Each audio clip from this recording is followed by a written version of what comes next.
जय हिंद दोस्तों, स्वागत है आप सभी का एक बार फिर से आपके अपने YouTube चैनल में। दोस्तों तो दोस्तों आज हम जानेंगे ना कि किसी हॉस्पिटल की वायरिंग करनी है तो कैसे कर सकते हैं। मान लीजिए एक हॉस्पिटल है, उस हॉस्पिटल में 4 5 6 8 10 डॉक्टर बैठते हैं, चाहे जितने भी डॉक्टर बैठेंगे उसको हमें कनेक्शन करना है तो हम कैसे कर सकते हैं। अच्छा, डॉक्टर बैठेगा, चपरासी रहेगा, एक आदमी को बुलाना है तो अब कैसे बुलाएंगे, कैसे उसका कनेक्शन करेंगे ताकि डॉक्टर साहब जब बुलाए तब उनका चपरासी वहां पे पहुंच जाए। अब मान लीजिए कि एक रूम में 5 6 डॉक्टर है, अलग अलग उठवा है, तो या तो सभी रूम के लिए अलग अलग चपरासी रखिए या 1 से 2 चपरासी है, तो वो कैसे जाएंगे कि कौन से डॉक्टर साहब बुला रहे हैं। अच्छा, तो इस बात को जानने के लिए आज हम क्या कर रहे हैं, हॉस्पिटल की वायरिंग कर रहे हैं कि हॉस्पिटल की वायरिंग कैसे की जाती है। तो दोस्तों यदि आप हमारे चैनल पर नए हैं दोस्तों तो प्लीज चैनल को सब्सक्राइब करें, लाइक करें, बेल आइकन का भी बटन दबाएं दोस्तों, और ताकि नई वीडियो जब भी हम डालें वो आप तक सबसे पहले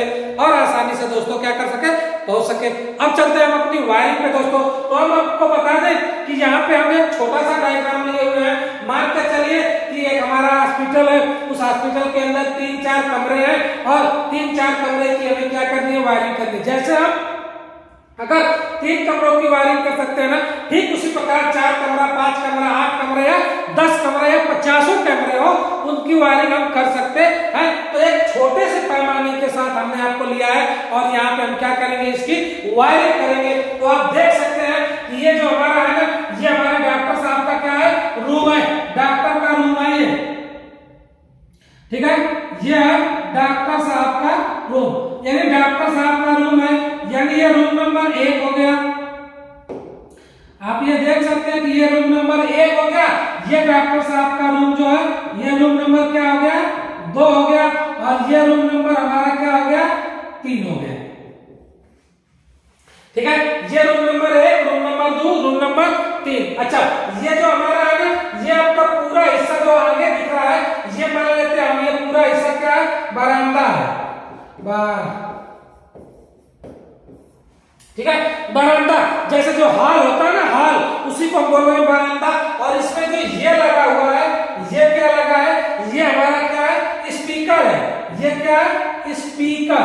अच्छा, इसका कार्य क्या होता है कि आवाज देना। इसका कार्य क्या होगा, आवाज देना। जैसे ही हम स्पीकर को दबाएंगे, यानी कि घंटी को दबाएंगे, स्पीकर से आवाज आएगी, और आवाज आएगी कुछ ना कुछ, तो जो होगा बैठा होगा। अच्छा, इस बरामदे में मान के चलिए कि इस प्रकार से कोई व्यक्ति एक बैठा हुआ है।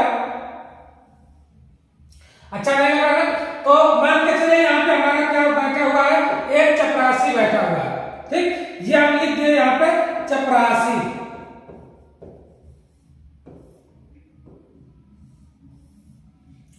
ठीक है।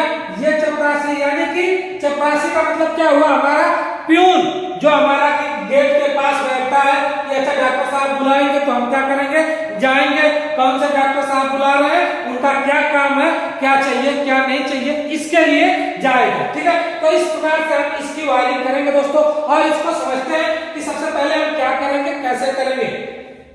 देखिए, ये जो हमारी स्विच होगी ना, इस स्विच में भी कितने पॉइंट बने होते हैं, इस स्विच में भी 2 पॉइंट बने होते हैं। ये जो हमारी स्विच होगी दोस्तों, इस स्विच में तो 2 पॉइंट बने होंगे, एक तार जोड़ने के लिए बने होंगे 2 पॉइंट। इन स्विचों में कितने पॉइंट बने होंगे, तार जोड़ने के लिए 2 पॉइंट बने होंगे। और इसमें ये जो स्पीकर है, इस स्पीकर में कुल कितने पॉइंट बने होंगे, तो स्पीकर में 2 पॉइंट बने होंगे। एक हमारा न्यूट्रल जाएगा और दोस्तों एक क्या जाएगा, फेज जाएगा। एक न्यूट्रल और एक फेज जाएगा। इसमें भी इस तरह से 2 पॉइंट बने हुए हैं, और मान लेते हैं कि एक हमारा न्यूट्रल और एक हमारा फेज। ये हमारा न्यूट्रल हो गया और ये हो गया हमारा फेज। इस न्यूट्रल और फेज के साथ हमें क्या करनी है, अपनी वायरिंग करनी है। अच्छा, ये स्पीकर है ना, तो ये स्पीकर जो होता है उपकरण है, तो इसमें न्यूट्रल जाएगा तभी कार्य करेगा। अच्छा, ये बात ठीक है। इस चीज के ध्यान में रखते हुए कि स्पीकर है, इसमें न्यूट्रल जाएगा तभी ये कार्य करेगा। तो न्यूट्रल के वायर को हम डायरेक्ट क्या दे देते हैं, स्पीकर में दे दे रहे हैं। न्यूट्रल के वायर को डायरेक्ट स्पीकर में दे दे रहे हैं, तो न्यूट्रल का वायर डायरेक्ट स्पीकर में चला गया। और रहा सवाल अब फेज की बात करते हैं दोस्तों, तो फेज के वायर को हम कैसे लेके जाएंगे, इसकी बात कर रहे हैं। तो देखिए, फेज के वायर को हम कैसे लेके जाएंगे, सबसे पहले कार्य यह है कि ये बटन है। अच्छा, ये जो हम स्विच लगाए ना, हमारा नियम जो है वो कहता है कि न्यूट्रल के वायर को उपकरण के एक एक पॉइंट में डायरेक्ट जोड़ देंगे, तो एक पॉइंट में डायरेक्ट जोड़ दिए। अब उसके बाद फेस के वायर को स्विचों के सभी स्विचों के निचले पॉइंट में, आप ये देख सकते हैं ये स्विच है, इन तीनों स्विचों के निचले पॉइंट में हम क्या कर दिए, फेस को दे दिए। देखिए ये जो फेस आया ना, ये फेस हमारा क्या हुआ, तीनों स्विच जो थी हमारी स्विच के निचले पॉइंट में यहाँ आया, यही फेस चला गया इस स्विच में, और यही फेस हमारा फिर कहाँ चला गया, इस स्विच में। यानी तीनों स्विचों में हमारा फेस जो है चला गया, एक साथ फेस का कनेक्शन कर दिए। अच्छा, फेस का कनेक्शन कर दिए तो जैसे मान के चलिए ये स्विच है, अच्छा ये स्विच है, यानी स्विच का मतलब क्या हुआ कि दो पॉइंटों को टच कराना और हटाना, ये स्विच है ना।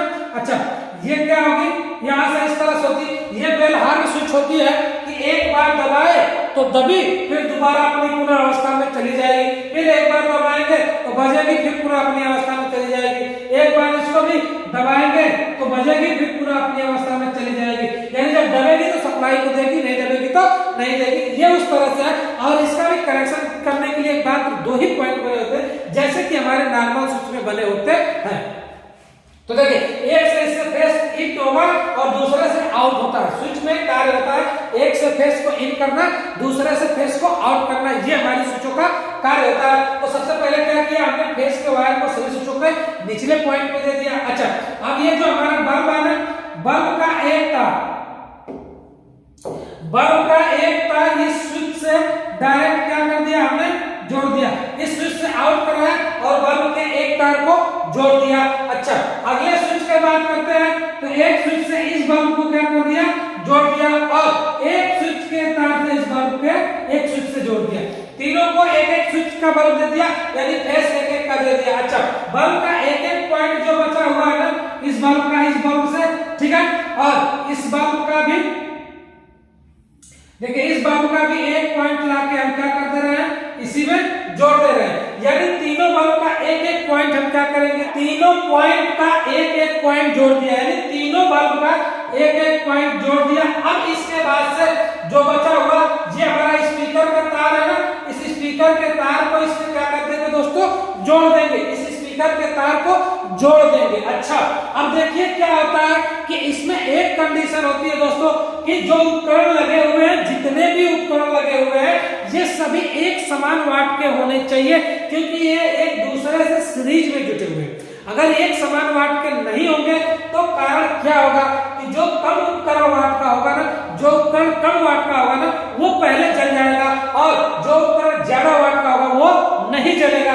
तो सबसे पहले क्या करते हैं कि अगर हम इस स्विच को प्रेस करेंगे, डॉक्टर रूम नंबर 1 वाला डॉक्टर अगर इस स्विच को प्रेस करता है तो इस स्विच का कनेक्शन कैसे जाएगा, देखिए यहाँ से प्रेस यहाँ जाएगा, इस बल्ब के होते हुए यहाँ स्पीकर में चला जाएगा। अच्छा स्पीकर में गया तो ये वाला बल्ब क्या करेगा, जल जाएगा, जैसे ही स्पीकर में जाएगा ये वाला बल्ब ग्लो करेगा, यानी ये बल्ब जलेगा, तो उसको ये लगेगा कि अच्छा ये वाला बल्ब जला और स्पीकर बजा, मतलब कि रूम नंबर 1 में जो डॉक्टर बैठा हुआ है ना, वो हमको याद कर रहा है। चपरासी को ये लगेगा कि अच्छा ये वाला बल्ब जला तो ये वाला डॉक्टर बुलाया। अच्छा अगर जब ये वाला बल्ब जलेगा तो कौन सा डॉक्टर बुलाएगा, दूसरा वाला डॉक्टर बुलाएगा। देखिए अब इसके बाद से जब हम इसकी सप्लाई अगर देते हैं, जब रूम नंबर 2 वाला डॉक्टर अगर प्रेस करता है, अगर ये डॉक्टर प्रेस करेगा तो इस स्विच को ये प्रेस करेगा, जैसे प्रेस करेगा सप्लाई यहाँ जाएगी और यही दूसरे वाले पॉइंट से आउट होकर इसमें चली जाएगी। जब इसमें जाएगी तो ये स्पीकर होगा और उसके बाद से ये स्विच क्या करेगी, हमारी जलेगी। जब ये वाला बल्ब जलेगा तो चपरासी यहाँ बैठा हुआ जाएगा, तो डॉक्टर नंबर 2 से पूछेगा डॉक्टर साहब आपने हमको बुलाया, तो इसको ये लग जाएगा कि हाँ 2 नंबर के डॉक्टर ने हमको क्या किया है, बुलाया है।